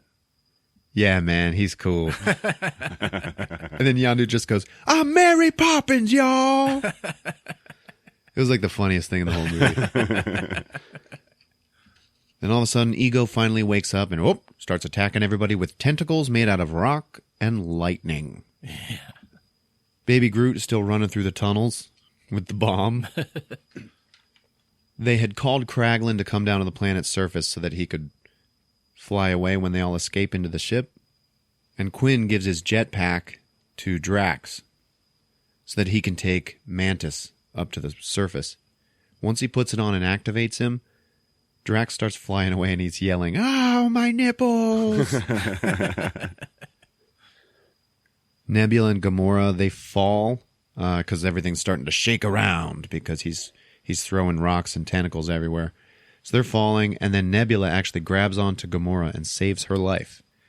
She throws her back up onto the top, and then Gamora's just like staring at her like, you saved me. And Nebula just goes, oh, get over it. Yondu starts fighting all of these light tentacles with his arrow, and he is like holding his own, man, and they are huge. Rocket's throwing like little bombs on them and setting them off. Everybody's putting up a pretty good fight. Bust him up! Bust his chops! And then we see his huge rock face. And he just looks like the big bad guy at the end of a Star Fox video game. And he's yelling at Quill like, stop pissing me off. And he hits Quill and, he flies away.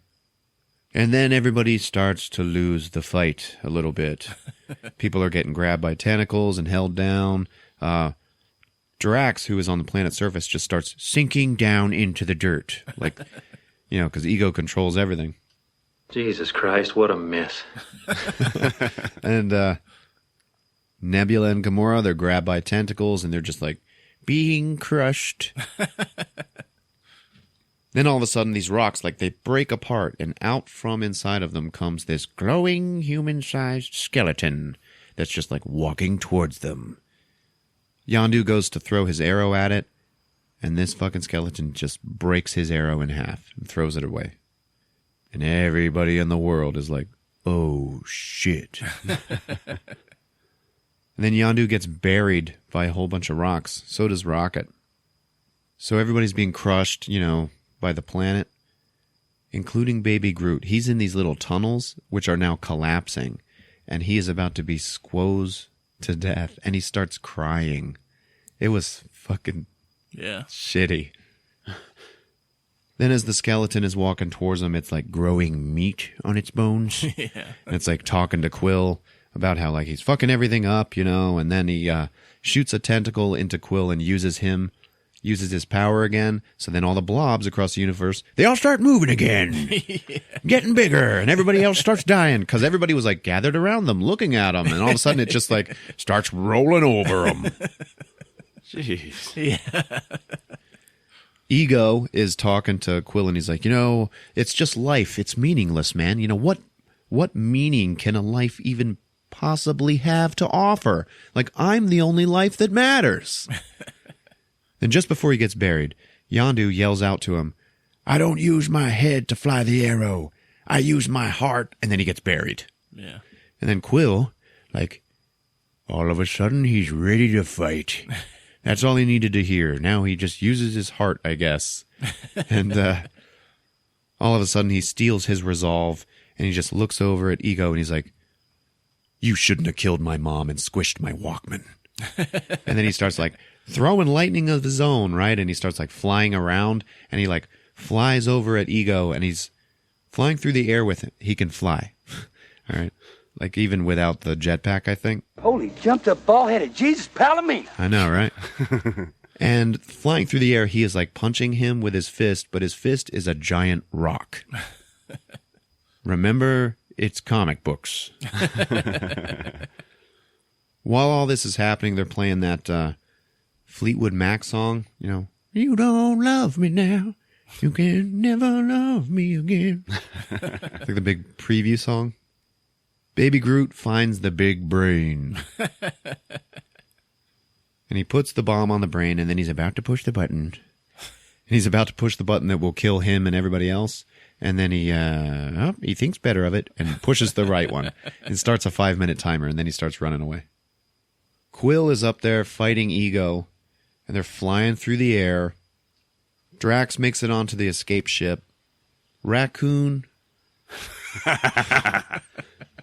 Rocket, and Yondu are talking.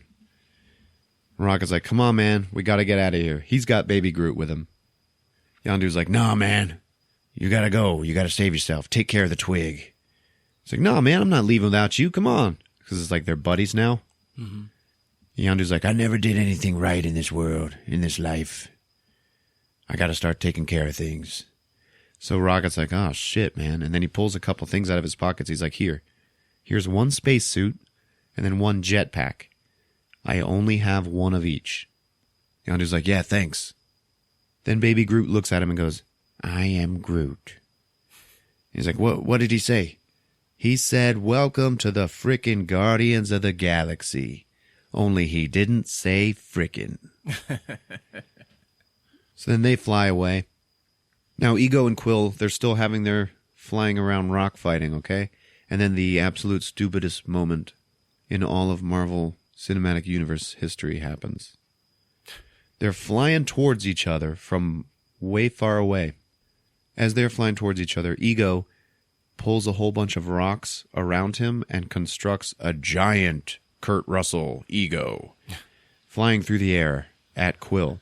Quill pulls rocks of his own and constructs his own Titan, and it is a big, giant, yellow Pac-Man that then chomps down onto the big, giant Kurt Russell, and then they all just fall. Yeah. See you at the party, Richter. Yeah.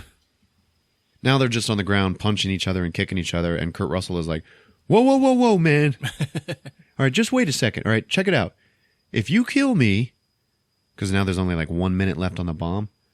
You're going to be just like everybody else, man. You're not going to be immortal. You'll be just like all of them. And then Quill goes, what's so wrong with that? And boom, the bomb goes off.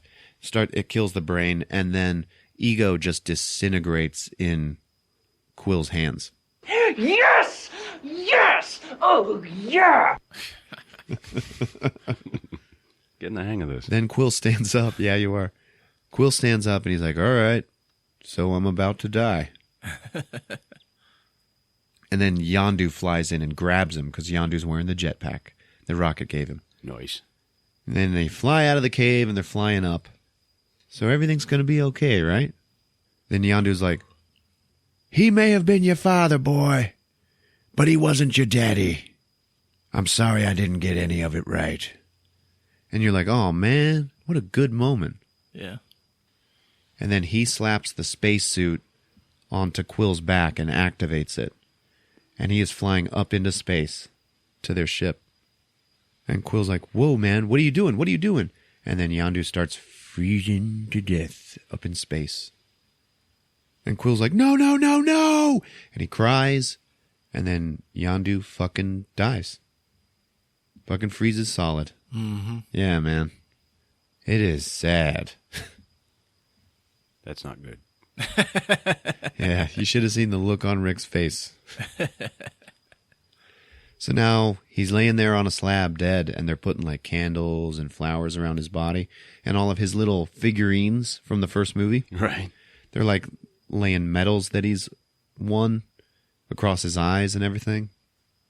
Quill's giving a eulogy, and he compares him to David Hasselhoff. He's like, I used to tell people Hasselhoff was my dad, you know, and Yondu didn't have a talking car, but he had a flying arrow. And he went on awesome adventures, just like Hasselhoff, and he had sex with hot chicks and really fly robots.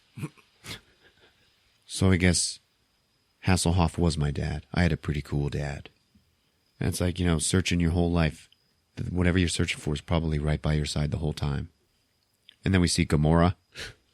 So yeah, they probably need to have sex. And she's also worried about her sister, Nebula. It's like everybody should just stop fighting and get it on. And then Baby Groot just says, I am Groot. And Rocket's like, yeah, he did call you Twig. So they're all sad, and then they push his body into the body burner that they have on the ship. What the fuck? Which is pretty cool looking, by the way. Very colorful. Yeah, yeah. This movie is the most colorful movie I know. ever. So Nebula and Gamora, they make up, and they call each other sister and stuff, and they hug. And she's like, yeah, Nebula, why don't you stay with us and help us? You know, help all the other little girls like you. I will help them by killing Thanos. And Gamora's like, you'll always be my sister. And so, hooray for character development. Yay. So they burn the body, and then they shoot the ashes out into space. Quill's crying, and Kraglin walks up, and he's like, here, Yondu found this in a junker shop. He wanted you to have it. He's like, oh, what is it? And Kraglin goes, it's a Zune. It's what everybody listens to on Earth nowadays. So he thought you might like it. It has over 300 songs on it. And Quill's like, 300? And then Quill gives Kraglin the flying arrow. And he's like, yeah, Rocket picked up the pieces and put it back together. I think Yondu would want you to have it. Here you go, man. And then Kraglin like starts crying, and he's like, thanks, Captain. Yeah. Whoa. So Quill sits down, and he starts listening to the Zune, and he's listening to Cat Stevens. And there's this cute moment where Baby Groot walks up, and he wants to hear, too. So he gives him one of the earbuds, and then they just sit there listening to it together, and it's like pretty sad. And cute as fuck. Rocket looks up, and he looks out the window, and there's a whole bunch of ships there, and he's like, oh, they came. He's like, yeah, I called all of his old Ravager buddies. You know, I told him the sacrifice that he made. And then we see inside of those ships, and there's like Sylvester Stallone, and there's other like leaders of the Ravagers and stuff, and one of them is played by fucking Ving Rhames. And then they all shoot fireworks out of their ships, and that's like the big Ravager funeral. It's a big like badge of honor. So he gets a full funeral from the Ravagers, even though they had exiled him. And everybody's yelling like, yeah, yeah, it's all happy. Quill and Rocket make up from when they were fighting. And then Baby Groot, like, he's really tired, so he lays down on Drax's shoulder and, like, goes to sleep. Gamora and Quill, you know, they're, like, standing there. He puts his arm around her, and Mantis is like, oh, it's so beautiful out there. And she's watching the fireworks. And Drax is like, yeah, it is. So are you on the inside. And then Raccoon, and then Rocket. Rocket is like looking out of the fireworks, and we just see a single tear drip down his hairy face. And then the credits roll. There you go. Yep, and the big song on the credits is Mommy's all right, Daddy's all right. They just seem a little weird, surrender. So we have 1, 2, 3, 4, 5 post-credit sequences that happen during these credits. Oh, my God. So let's just bang through them all, huh? All right. The first one is Kraglin wearing the big fin on his head, practicing whistling and controlling the arrow. And he is not good at it at all. It's like floating around a little bit, you know. Then it just shoots off to the left and stabs right into fucking Drax. Like right into his chest. And he's like holding it and he's screaming. And then you see Kraglin just like, yeah, run away. The next one is Sylvester Stallone has all those other Ravager captains together. And they're all like, yeah, it's cool. It's cool hanging out again. And then Stallone's just like, what do you say we go steal some shit? And they're all like, yeah, let's work together. And then that's it for that one. We'll be in volume 3. Yeah. And then probably the most significant of all of them is Aisha, the gold lady, Sovereign. She's sitting there like she is in some big trouble. And her little assistant walks in and she's like, so-and-so, the council is waiting for you. And Aisha's like, yeah, they're probably pretty pissed off that I've wasted so many resources, but once they get a load of what I just made, I'm hoping that it's going to help. The lady's like, what is it? A new kind of birthing pod? Aisha says, it's the next step in the evolution of our kind, capable of fully destroying the Guardians of the Galaxy once and for all. And then we see what she's looking at, and it's just this big cocoon machine that she's made. Obviously, there's something inside of it growing. And she goes, I think I'll call him Adam. So we know Adam Warlock is going to be in Volume 3. Yeah. He was a pretty big deal in the Infinity War series. And I will accept no one other than Matthew McConaughey playing him. He is Adam Warlock. So the second to last one is my favorite, and it is Quill walks into the bedroom of a now teenage Groot. Groot is sitting there playing a Game Boy or something, and the room is like a total shithole. It's like covered in leaves. Leaves and vines everywhere. And then Quill's just yelling at him, man, why don't you clean up your room? Man, come on, there's a pigsty in here. And then Groot, without looking up at his game, he just goes, I am Groot. And Quill goes, I am not boring. Okay, you know what's boring? You know, you playing that mind-numbing game, okay, and me tripping all over your vines? Call me boring. And Groot's like, I am Groot. And then Quill just goes, and now I know how Yondu felt. Then we get the very last stinger, and it is Stan Lee out on that moon in his spacesuit, and all the Watchers that he was talking to, they're all starting to leave. And he's like, hey, guys, you know, where you go? You know, you're kind of my ride home. Don't leave. You know, don't leave. And then that's it, man. Guardians of the Galaxy Volume 2 on Movies with Ron. Good job, man. Thanks. Yeah, man. What do you think, Rick? I don't like that we lost Yondu. I know, man. Damn it. It was a good story device, though. device. Yondu was a friend. Fair enough. To be or not to be? Not to be. Watching these movies is like eating birthday cake. How so? It just feels that way. Go on. But birthday cake is all sugary and has no substance. Yeah. You know? Okay. Kind of get that feeling from this one. Little bit. There's no A story in this movie. Correct. It's like, while all this shit with ego is supposed to be happening, like, there's supposed to be an object somewhere, and that object has to get to a finish line. Yeah. That is not in this movie. I know. It's like, There's no Infinity Stone. There's no yeah. glove or anything. Once they get on that planet, they stay on that fucking planet. It's like, It's like they got kidnapped. it's like season 2 of The Walking Dead. They're like sitting on a farm, and it's just all this talking going on. Yep. And the adventure is fucking Rocket and Yondu having the adventures. Yeah. And it's sloppy with all of the personality disorders and all the conflict going on. They really tried to wrap a bunch of that up. Change everybody for the better. Yeah. Real quick.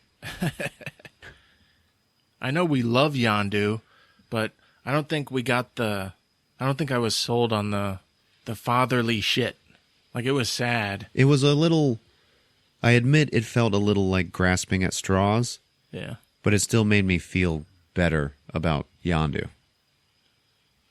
Guardians of the Galaxy Volume 1 started out with a writer named Nicole Perlman. Okay? She was a starting writer, just graduated, Yeah. worked at Marvel. Eventually, people were like, hey, here's some properties, write a spec script. Yeah. And it was all the cheap, dejected Marvel characters. Right. And she chose Guardians of the Galaxy, Uh-huh. which was actually a very old comic. Right. That comic was dumb, got reinvented at some point, and became a more funnier, modern Star-Lord kind of Guardians. Yeah. Right? And she took that and did her movie version of it. And then James Gunn got involved, you know, Yeah. became the director, got the script, and put his own, you know, he made it James Gunn. Yeah. And it was a great movie, you know. Uh-huh. It was like Jurassic Park when it came out. Yes. I don't know. I was excited. Yeah, it was pretty big. No Nicole Perlman on this movie. Yeah. You know, it's all James Gunn, and you can totally see that in Volume 2, it's made by a guy who makes trauma movies. Oh, you really think It's that? it's like I don't know. I think it's missing something. It's definitely missing It's something. definitely missing an A story. And it makes me think like, oh, you know, we're going to have like 20 Guardians movies, you know? So this is like one of the adventures, Yeah. you know? I'm sure it happened in a comic, you know? Yeah. Seems like something. Yeah. But we're not going to see 20 of them. You know, we're going to see at least 3. Right. So this one better fucking be Empire Strikes Back. And it's not, you know? I know. So it was a lot more personal. It was still so much fun to watch. Like, it was a good movie. I liked it, but I am still somehow disappointed at the same time. Yeah. Birthday cake. Yeah. Yep. Lots of frosting. Tastes good, not good for you at all. To the point where when you're at the end of the slice of birthday cake, you're kind of like pushing the frosting away from the bread part. You ever do that? Yeah. It's too much. Have I beat this metaphor into the ground enough? Yeah, you're good. Like they beat those jokes into the ground. Yeah, Fucking with the taser whole... face. Yeah. Oh, God. And then bringing the fin to him. Yeah, the drawer shit. The tape. The tape. Good Lord. Yeah, that was like 3 minutes of a static shot. It was like Family Guy people helped write this movie. At least we got Thor 3 coming. Yeah, and actually, during the credits of this movie, you see a bunch of photos of all the characters, and they're like dancing. Yeah. Okay? And one of them was Jeff Bloom Yeah. in his costume from Thor Ragnarok. it makes me feel like writing again. Do it, baby. Just because of the weird feeling of loving the movie and being disappointed. Uh-huh. But that disappointed part is like, man, I could do better than this. Why don't you write a treatment on it, and I'll read it on the show? All right. How Guardians of the Galaxy Volume 2 should have ended. Save Yondu. It's like all we got were Guardians, Ravagers, and Gold People. You know? Yeah, there wasn't that big Yeah. Didn't have that cosmic much scope. Yeah. And, Yeah, there was almost shit. no scope. The whole reason that this is the weird feeling. The whole reason that in this one, the galaxy is at its greatest threat Uh-huh. from this celestial. The whole reason it's in danger is because Peter Quill exists. Yeah. So it's like self-defeating Right. in a way. I don't know how to explain it, but it makes it pointless. Yeah. It's like a It's little snake thing. eating its own tail. Yeah. There you go. Big error there. Should have had an A story. Should have had a ball with a stone in it. Yep.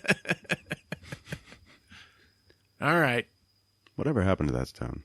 Is that still on the planet with Glenn Close? Nova Prime. Yeah. Yeah. Okay. Nova. That's the planet. I thought it was like Xandar or something Oh, there you go, Xandar. with Glenn Close, I heard. who was probably swallowed up by the blue blob. I think they showed that happening on that planet. Yeah. They did. That's fucking weird. Yeah. John C. Reilly was supposed to be in this movie and couldn't. Right. That's what this movie's missing. he Matthew- needs to be a guardian. Matthew McConaughey was originally chosen to be Ego, but he couldn't because he had already chosen the Dark Tower. Well, now he can be the Warlock guy. Damn right, he needs to be. We got Ving Rhames. Yeah, I don't know what his deal is, but okay. I'm always up for him. Yeah. Well, all right, folks. If you're listening to this show, that means you have an electronic device. You can use this electronic device.